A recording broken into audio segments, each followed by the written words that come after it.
Guys, hello and welcome to the THQ podcast. Now, in this episode, what I am going to be explaining is weight training for long-term results.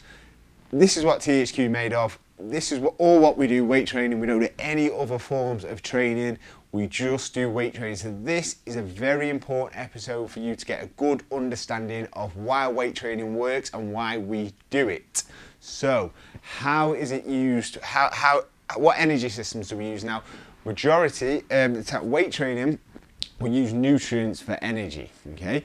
Your body, as you get stronger, your body is going to require more and more food. Now, this is very important because as your transformation progresses, you're going to have to need more and more food. So as you get stronger, your body needs more food to do that, right?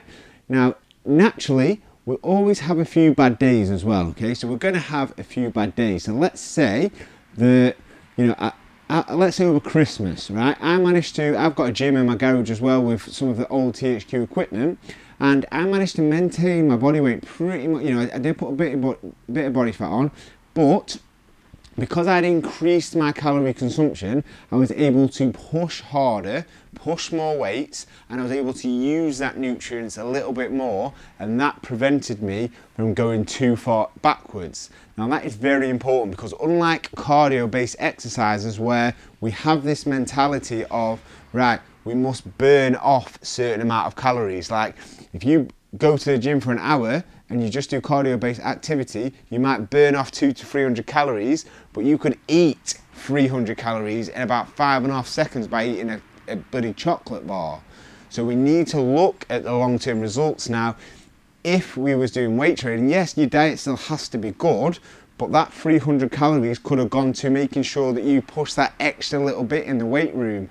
And this is why it's a lot more superior for the average person trying to get in shape, because we're not all perfect and we're not athletes and we're not like going to follow everything to the absolute letter, right? So we need to bear that in mind.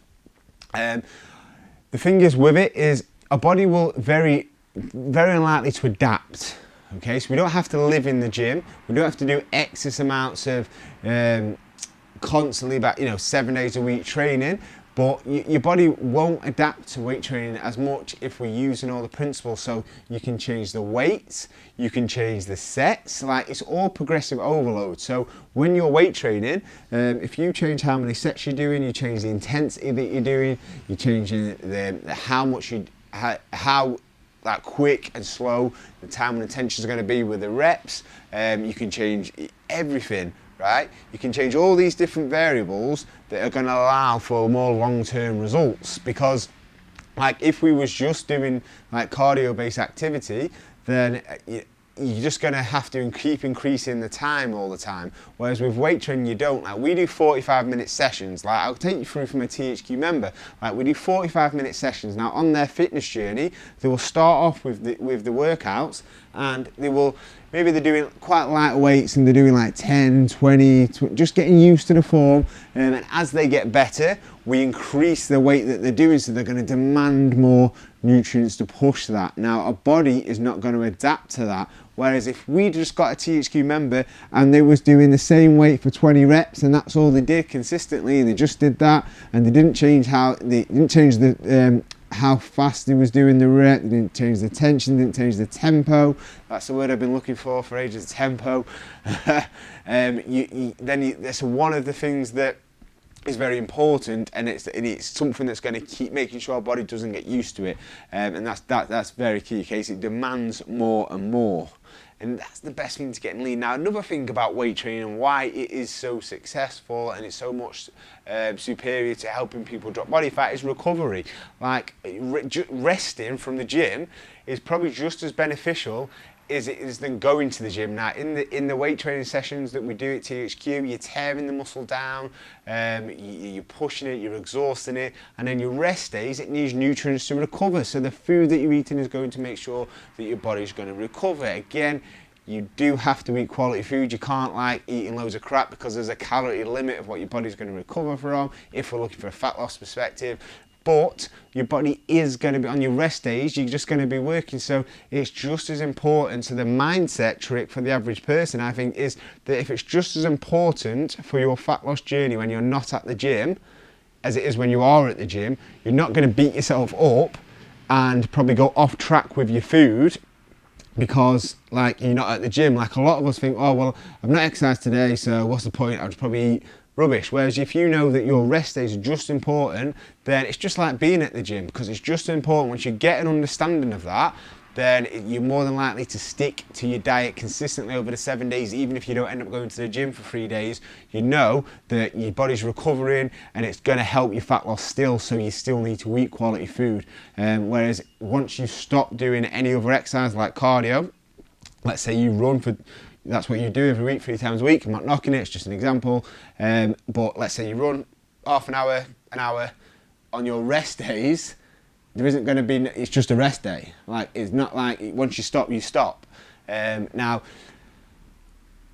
I'm not like a big, I don't think we should overthink that, you know, our body's like a fat burning machine when you weight train and it's constantly burning loads and loads and loads of calories. I think that's probably, I think you just need to think that, like, on your rest days, you definitely are going to be recovering and you're definitely going to need, yes, you need a little bit less calories, like your body's going to demand less calories on rest days. So let's say that you eat 2,500 calories on a training day, you probably only need 2,200 calories on a rest day.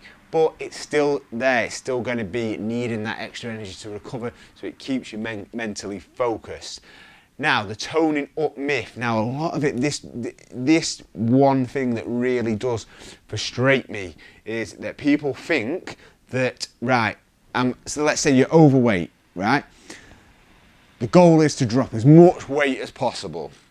Doing as much, dropping your calories as low as possible, doing endless amounts of running and cardio and like getting as lean. And then once you get to this position, you look in the mirror, you're not happy with your body shape, but now you think, now I'm going to go and tone up. But you've missed a massive opportunity. So I'll take you right back to the overweight person, right? You've got muscle on you, you've got muscle, right? 9 times out of 10, if you are that overweight, you probably eat a lot more protein than what you actually think. Even if it's not through quality protein, if we actually looked at the macros, you're probably eating enough protein. You're just eating too much other stuff, like fats, carbs, and you just eat too much you're eating too much calories, basically. So, if we then get you here, right, and then we think, right, we hold on to the muscle that you've got, we bring your calories down so you actually drop in body fat, but we're holding on to the muscle, right? As we slowly drop your body fat, if you have that mindset, then you are going to be toned. It's not two separate things that you have to think about. Like, toning up is just muscle. It's just muscle, right? So think of that. If you understand that it's muscle, right? Not just like, right, now I'm going to tone up. You already have it when you're overweight. Just hold on to it as much as you can. Drop the body fat and you will be happy with your body shape. Do that whole thing in one. Don't lose the weight and then try and tone up, because if you lose the weight, you've lost a lot of your muscle that you've already got. So then you're trying to build muscle and build this tone to see how it doesn't actually make sense and doesn't actually come in together, right? So, like I've said, you probably are consuming enough protein anyway, right? So you just need to make sure you continue to consume that amount of protein, bring your calories down, and then that's when, you know, that is going to be a true fat loss, is what we're actually putting in our mouth. That's what's going to be fat loss, not necessarily the exercise. The exercise is obviously the benefits, what I've mentioned, I'm not going to re-mention. So guys, that is why we do weight training in THQ. That is me sort of making it easy for you to understand. Now, I don't want to sit here and look like a textbook and a science book and say, look, you know, this is what all. I want you to understand from my level. I want to try and make it as easy to understand as you as possible. And I hope in this podcast, in this video, that I've been able to do that. So guys, if you've got any questions on this, any questions whatsoever, email me at carllambert@transformationhq.co.uk and I will be happy to help. Guys, have a fantastic day. Enjoy your training and I will see you all very soon. Take care.